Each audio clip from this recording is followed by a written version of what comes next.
بسم اللہ الرحمن الرحیم۔ السلام علیکم ورحمۃ اللہ وبرکاتہ۔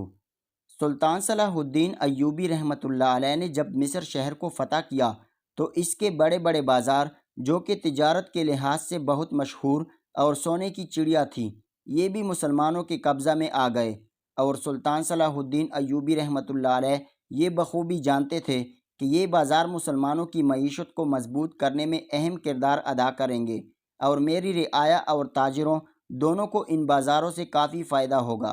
سلطان صلاح الدین ایوبی رحمۃ اللہ علیہ نے یہ اعلان کیا کہ اس بازار میں مسلمانوں کے علاوہ بھی جتنے لوگ غیر مسلم ہیں وہ بھی اپنی دکانیں، اپنا کاروبار جاری رکھ سکتے ہیں، لیکن اسلامی شریعت کے مطابق ان پر ٹیکس وغیرہ لاگو ہوں گے، مرتے کیا نہ کرتے۔ غیر مسلم تاجروں نے یہی مناسب سمجھا کہ کم از کم کاروبار بھی چلتا رہے گا اور یہی سے کما کر سلطان کو ٹیکس بھی دیں گے۔ کافی غیر مسلموں نے اپنی دکانیں، اپنا کاروبار یہاں پر جاری رکھا۔ دوستو، یہ واقعہ انتہائی سبق آموز اور عقلمندانہ انتہا درجے کا قیمتی ہیں۔ آپ سے گزارش ہے کہ اس ویڈیو کو پورا دیکھیے گا۔ وقت گزرتا گیا، بازار کی رونقیں دن بدن بڑھتی گئی، چونکہ اس بازار میں مسلمان اور غیر مسلم دونوں تاجر اپنا اپنا کاروبار کیا کرتے تھے، تو اس وجہ سے ان کا آپس میں لین دین بھی تھا۔ ایک مسلم تاجر کا کاروبار اس پورے بازار میں سب سے زیادہ تھا، جبکہ دو غیر مسلم تاجر بھی اس کے دوست تھے۔ اس مسلم تاجر پر اللہ تعالیٰ کی بہت زیادہ کرم نوازیاں تھیں، اور وہ ان غیر مسلم دوستوں کے ساتھ جب تجارت کرتا تو ان کو کافی ریلیف دیتا، حتیٰ کہ پورے بازار میں سب سے زیادہ کاروبار اسی مسلم تاجر کا تھا، اور ہر جگہ اس کی عزت تھی، اس کے پاس شہرت، دولت، سب کچھ تھا۔ یہ مسلم تاجر اللہ کے نام پر بھی بڑی سخاوت کرتا اور غیر مسلم تاجروں سے بھی جس قدر ہو سکتا تعاون کرتا، کیونکہ یہ مسلم تاجر جانتا تھا کہ چند غیر مسلم تاجر ایسے ہیں جن کے گھر کے چولہے نہیں جلتے۔ اس مسلم تاجر کی شہرت دن بدن بڑھتی گئی۔ یہ تاجر دیگر سلطنتوں یعنی کہ ہمسایہ ملکوں میں بھی تجارت کرتا تھا۔ آدھی سے زیادہ زندگی تجارت کے سفر میں ہی اس کی گزر چکی تھی۔ اس کا مال اونٹوں پر لدا کبھی کسی ملک میں جا رہا ہے تو کبھی کسی ملک میں لایا جاتا۔ اکثر اوقات اس مسلم تاجر کے غیر مسلم دونوں دوست اس کے ساتھ رہا کرتے اور اس کے مال کی آمد و رفت کو دیکھ کر بہت زیادہ حیران ہوا کرتے اور اس کی قسمت پر رشک کیا کرتے تھے، گو کہ یہ غیر مسلم تاجر تجارت میں ویسا نام نہ کما سکے جیسا کہ اس مسلم تاجر کا تھا، اور ان دونوں غیر مسلم تاجروں کا کاروبار نہ ہونے کے برابر تھا۔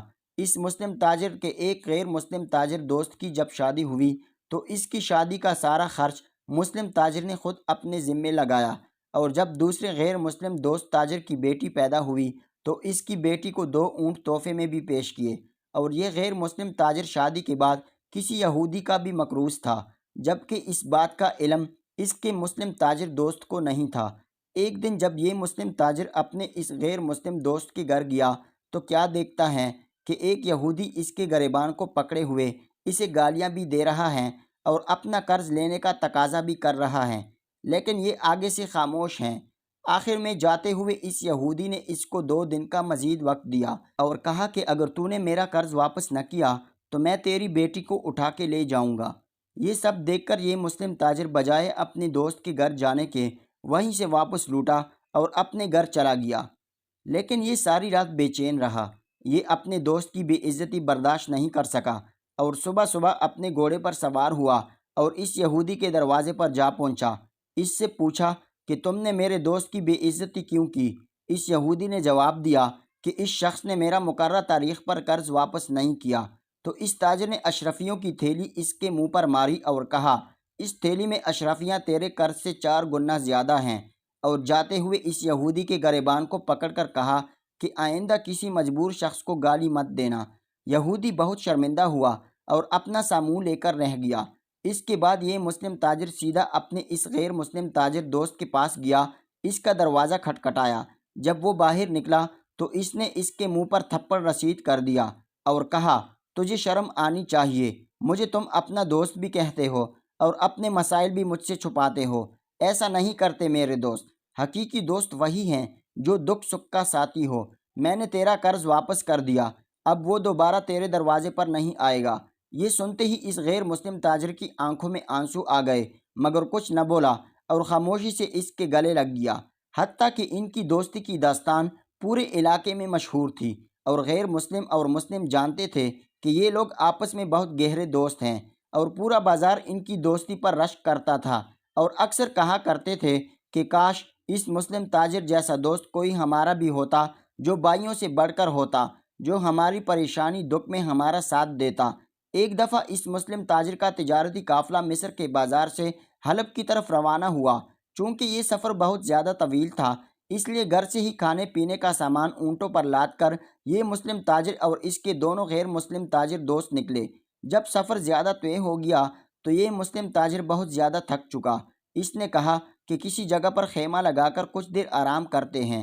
یہ تینوں وہیں پر رک گئے اور باقی دیگر قافلے کو اور ملازموں کو کہا کہ تم یہاں پر اپنا کھانا کھا کر اپنے باقی کے سفر پر روانہ ہو جانا، اور جتنا جلدی ہو سکے حلب پہنچو۔ میں تمہارے پیچھے پیچھے آ جاؤں گا، اور ہاں، میرے آنے سے پہلے مال کا سودا مت کرنا۔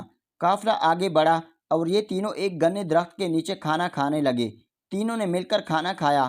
کافی زیادہ تھکاوٹ ہونے کی وجہ سے ان کو نیند آ گئی اور یہ سو گئے کہ تھوڑی دیر آرام کرتے ہیں، پھر اپنا بقیہ سفر پر روانہ ہو جائیں گے۔ کچھ دیر گزری کہ اس مسلم تاجر کو لگا کہ کوئی میرے پاؤں کو ٹھوکر مار کر مجھے جگانے کی کوشش کر رہا ہے۔ پھر اس کے کانوں میں مدھم سی آواز آنے لگی، چل اب اٹھ جا، تیرا ٹائم ختم ہو گیا، بڑا آرام کر لیا ہے، بڑی عیش و عشرت کر لی ہے، تو نے جلدی اٹھ جا، اب ہم تجھے نیند کی حالت میں مارنا نہیں چاہتے۔ مسلم تاجر جب اٹھا اور دیکھا کہ اس کے دونوں دوستوں کے ہاتھوں میں تلواریں ہیں، پہلے اس مسلم تاجر نے کہا کہ یہ کیا مذاق ہے؟ اگر یہ مذاق ہے تو مجھے بالکل ایسا مذاق پسند نہیں۔ تم لوگوں نے مجھے گہری نیند سے جگایا ہے، جبکہ تم جانتے ہو کہ میں بہت زیادہ تھک چکا ہوں اور مجھے ابھی مزید سونا ہے۔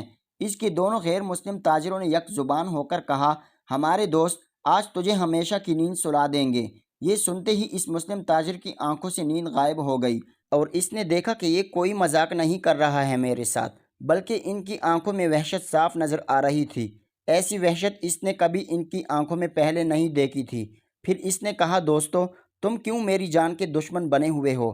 مجھے کیوں مارنا چاہتے ہو، جبکہ میں نے ساری زندگی تم سے بلائی کی ہے اور کبھی تمہارے بارے میں غلط نہیں سوچا۔ اس کے ایک دوست نے کہا کہ تمہاری وجہ سے ہمارے دن اور رات کا سکون ختم ہو چکا ہے۔ ہماری بیویاں تمہارا نام لے کر ہمیں مثال دیتی ہیں کہ تم سے وہ کتنا آگے ہیں، اور تم لوگ منحوس ہو، تم لوگ ناکارہ ہو، تم کچھ نہیں کرتے۔ دیکھو وہ ترقی کے عروج پر ہیں، اور تم اپنے آپ کو دیکھو، تمہیں شرم آنی چاہیے۔ ہر جگہ تمہارا نام، ہر علاقے کا تاجر تجھے اپنا دوست، اپنا استاد مانتے ہیں۔ شہرت، عزت، مال و دولت، ہر چیز کی فراوانی صرف تمہارے لیے ہیں۔ تمہارے بیوی بچے اتنا اچھا کھاتے ہیں، اتنا عمدہ لباس پہنتے ہیں، تیرے نصیب میں یہ سب کیسے لکھ دیا گیا؟ جبکہ ہم نے بھی بہت محنت کی، اپنا نام بنانے کے لیے دن رات ایک کر دیے، لیکن ہم لوگ دن بدن مقروض ہوتے گئے، ہمارے کاروبار تباہ ہو گئے، اور ہم تمہارے ساتھ ملازمت پہ اتر آئے، اور ہمارے نصیب میں ذلت و رسوائی آئی۔ ہم دونوں حسد کی آگ میں جل رہے ہیں، ہماری یہ آگ تجھے مار کر ہی بجھے گی، اور ہم کافی عرصے سے پلان بنا رہے تھے تجھے مارنے کا۔ پھر اس مسلم تاجر نے افسردہ لہجے میں کہا کہ نہ جانے کیوں تم لوگ میری جان کے دشمن بنے ہوئے ہو، جبکہ میں نے ہر مشکل میں تمہاری مدد کی اور تمہیں اپنے بھائیوں سے بڑھ کر رکھا۔ آگے سے اس کے دوستوں نے کہا کہ موت کے لیے تیار ہو جاؤ، چونکہ تم ہمارے دوست ہو، اور اب تمہارا سارا مال و پیسہ ہمارا ہونے والا ہے، اور تم ہمارے ساتھ بلائیاں کرتے رہے ہو، اس لیے ہم تمہارے ساتھ اتنی رعایت کر سکتے ہیں کہ تم سے آخری خواہش پوچھ لیں اور ہم اسے پورا بھی کر لیں۔ اب جلدی بتاؤ تمہاری آخری خواہش کیا ہے؟ اس مسلم تاجر نے کہا، میری آخری خواہش یہ ہے کہ مجھے مار کر اسی جنگل میں ہی دفن کر دینا، اور جیب سے ایک خالی اشرفیوں کی تھیلی نکالی اور کہا کہ یہ تھیلی میری بیوی کو دے دینا، اسے بتانا کہ قافلے پر جنگلی جانوروں نے حملہ کیا تھا، ہم محفوظ رہے، جبکہ تمہارا شوہر نہ بچ سکا۔ دوستوں نے اس تھیلی کو کھولا اور چیک کیا کہ شاید اس نے ہمارے ساتھ کوئی چال تو نہیں چلی، اور اس تھیلی کے اندر کوئی چٹھی وغیرہ تو نہیں ہے، تاکہ اپنی بیوی کو ہمارے جرم کا کوئی پیغام دینا چاہ رہا ہے۔ مگر انہوں نے دیکھا کہ اس تھیلی کے اندر کچھ بھی نہیں، یہ بالکل خالی ہے، اور نہ ہی اس کے اندر یا باہر کچھ لکھا ہوا ہے۔ پھر انہوں نے اپنے اس مسلم تاجر دوست سے وعدہ کیا کہ ہم تمہاری یہ آخری خواہش ضرور پوری کریں گے۔ یہ کہتے ہوئے انہوں نے تلوار کی ایک ہی ضرب سے اس کا سر تن سے جدا کر دیا۔ پھر ان دونوں نے مل کر اس کی لاش کو اٹھایا اور اسی جنگل میں دفن کر دیا۔ پھر ان تینوں اونٹوں پر لدے ہوئے سامان کو آپس میں بانٹنا شروع کیا۔ بعد میں حلب میں بھیجا گیا تجارتی قافلہ اس کا بھی سارا مال آپس میں آدھا آدھا کر لیا اور پھر اپنے وطن کی طرف روانہ ہوئے۔ یہ دونوں غیر مسلم تاجر اپنے اس مسلم دوست تاجر کے گھر پر پہنچے اور اس کی بیوی کو نہایت افسردہ چہرے، پھٹے ہوئے کپڑوں اور داڑے مار کر روتے ہوئے نہایت دکھ کا اظہار کرتے ہوئے وہ خالی تھیلی پکڑائی اور کہنے لگے کہ آپ کے لیے ایک افسوسناک خبر ہے کہ ہمارا عزیز دوست اور آپ کا شوہر اب اس دنیا میں نہیں رہا۔ یہ سنتے ہی اس کی بیوی نے اپنا سر پیٹنا شروع کر دیا، کیونکہ یہ خبر اس پر بجلی بن کر گری تھی۔ اس کے بعد ان دونوں نے مل کر وہ تھیلی اس عورت کو دیتے ہوئے کہا کہ آپ کے شوہر کی یہ آخری وصیت تھی کہ اگر سفر کے دوران مجھے کچھ ہو جائے تب یہ تھیلی میری بیوی کو دے دینا۔ بیوی نے وہ تھیلی ان سے لی اور اپنے قبیلے والوں ہمسایوں کو آواز دی کہ یہ میرے شوہر کے قاتل ہیں، ان کو جانے مت دینا، ان کو پکڑ لو۔ تمام قبیلے والوں نے ان دونوں کو پکڑ لیا۔ یہ دونوں آگے سے ان لوگوں سے جھگڑنے لگے کہ ہم تو صرف یہ خبر دینے آئے تھے، ہمارا وہ بھائیوں سے بڑھ کر دوست تھا، ہم بھلا اس کو قتل کیوں کریں؟ آگے سے ناٹک کرتے ہوئے کہنے لگے کہ اگر ہمارے بس میں ہوتا تو ہم اس کی جگہ خود کو قتل کر لیتے، لیکن اس فرشتوں جیسے انسان کو ہم کبھی بھی قتل نہ ہونے دیتے۔ حتیٰ کہ قبیلے والوں اور ان دونوں میں جھگڑا شدت اختیار کر گیا۔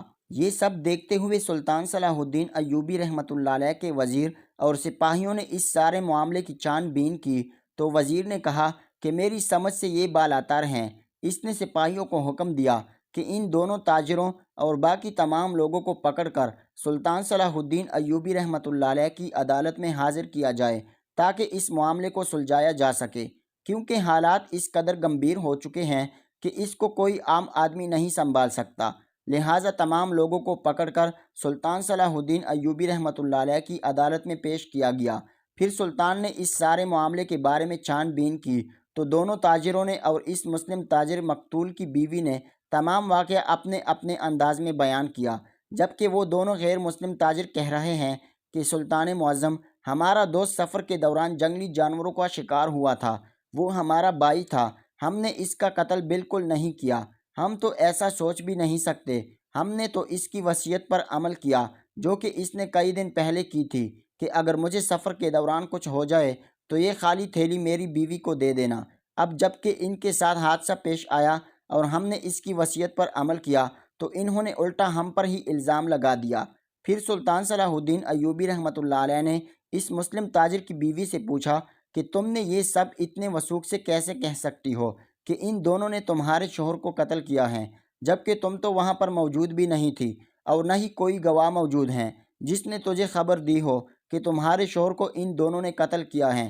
پھر وہ عورت بولی، سلطان معظم، یہ دونوں ہی میرے خاوند کے اصل قاتل ہیں، کیونکہ میں جب بھی اپنے شوہر سے پوچھتی کہ آپ کا اپنے دوستوں کے بارے میں کیا خیال ہے تو وہ مجھے اکثر اوقات ایک خالی تھیلی نکال کر دیتے اور اس کو ہوا میں لہراتے۔ میں پوچھتی کہ اس کا کیا مطلب ہے تو وہ کہتے کہ جس طرح یہ تھیلی خالی ہے، اس کے اندر باہر کچھ نہیں، یہ بالکل خالی ہیں، بالکل اسی طرح میرے دوستوں کے دل میں میرے لیے کوئی جگہ نہیں، وہ بھی بالکل محبت سے خالی ہیں۔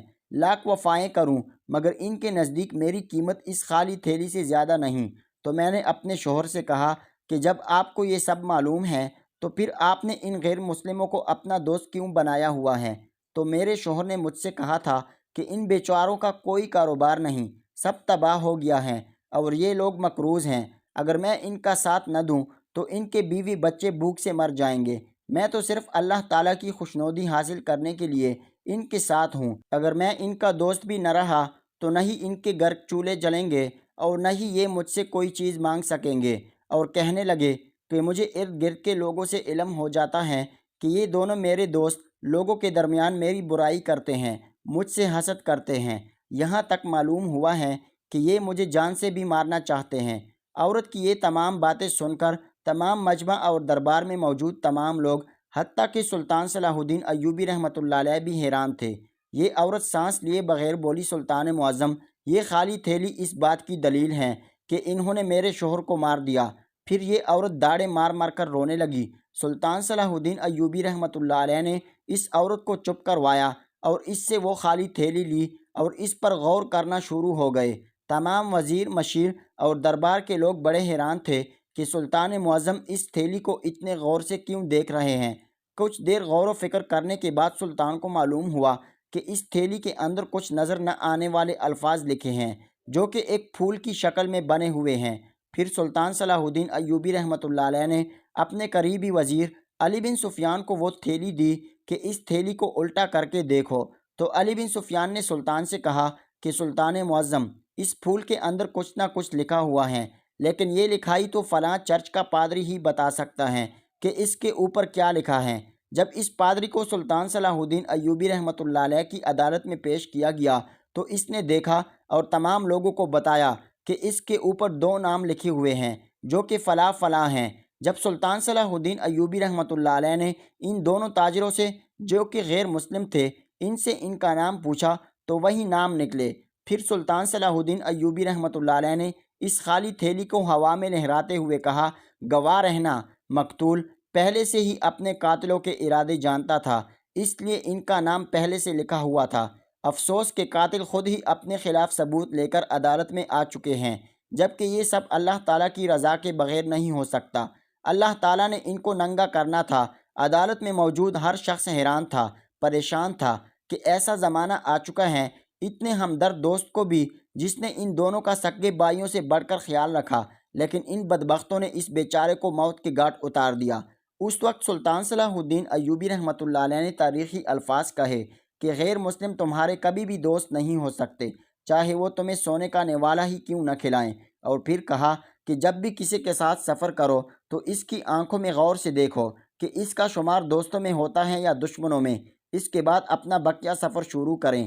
اس کے بعد سلطان صلاح الدین ایوبی رحمۃ اللہ علیہ نے عدالت میں موجود تمام لوگوں کے سامنے ان کی گردنیں کاٹ دیں اور انہیں نشان عبرت کے لیے 3 دن تک چوراہے میں الٹا لٹکایا گیا۔ آپ سے گزارش ہے کہ کمنٹ باکس میں ایک دفعہ درود پاک ضرور لکھیے۔